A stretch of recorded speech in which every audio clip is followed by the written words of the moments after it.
So Conor McGregor put out a tweet. I am in a preliminary agreement with the Ambani family to face Logan Paul in a boxing expedition in India. Hold your fucking horses and call me Bucky Lasek. Nothing is confirmed yet. Logan hasn't exactly said anything. Nothing other than that tweet from Conor McGregor has been released. You know Conor, he likes to talk shit. If you think back to when he fought Mayweather, he was spouting and being like, I'm fighting Mayweather, and that's all he was talking about. Combat sports in general was like, it's not happening.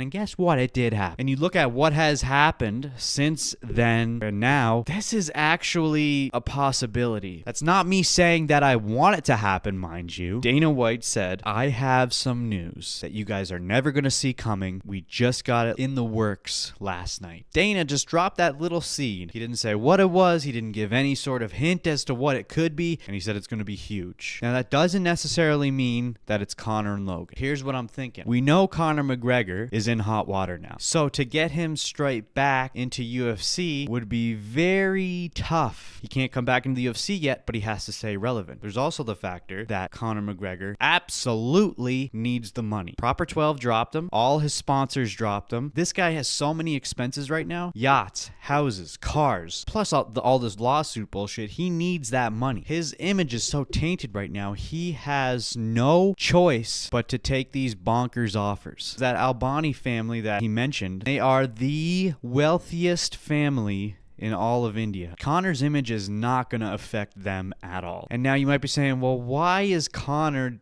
going for Logan and not Jake Paul? Logan has never shown an interest into Conor McGregor. It's always been Jake. Jake Paul is associated with the PFL. Conor is signed to UFC. He still has 2 fights on his contract under the UFC. There is nothing he can do with Jake in boxing or MMA. The only other way would be as if Dana White signed Jake Paul to the UFC, and that's not gonna fucking happen. So you might be asking, well, Logan, he's with the WWE. The parent organization, TKO, owns UFC and WWE. There's no red tape to cross. So that makes things just even easier. It's gonna keep Conor McGregor relevant. It's gonna continue to make him money. It's gonna mull the time over until he's able to come back into the UFC. So I think that's why the Logan and Conor fight makes more sense than Jake Paul. Whether you're a combat sports fan or not, you're going to tune into it because you have to. The only question is, what platform is it going to be streamed on? If it is Netflix, that puts Dana White and the UFC's foot in the door for essentially putting UFC on Netflix. I think it's going to happen. Crazier things have happened. Watch this full episode of the Dynamite Gizmo podcast by clicking the link in bio.